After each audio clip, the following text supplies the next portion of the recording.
How to turn on limits on Instagram.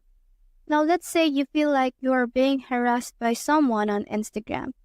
You have this option in which you can temporarily limit unwanted comments and messages on your Instagram.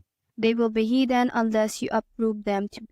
So all you have to do to turn on that specific limit is to go to your profile icon right here and click on these three lines on the upper corner.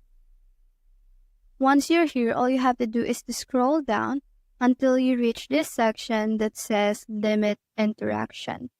You just have to click on that, and when you click on that, you can choose between what will be limited, who will be limited, and when will remind you to turn this off, so that every interaction that you have on your Instagram, may it be about your content, comments, or messages that you receive on your Instagram, will be limited and will make you feel safe on your Instagram usage. So all you have to do if you want to turn on your limit is to click this on right here. So that's how to turn on limits on Instagram. Hope we help.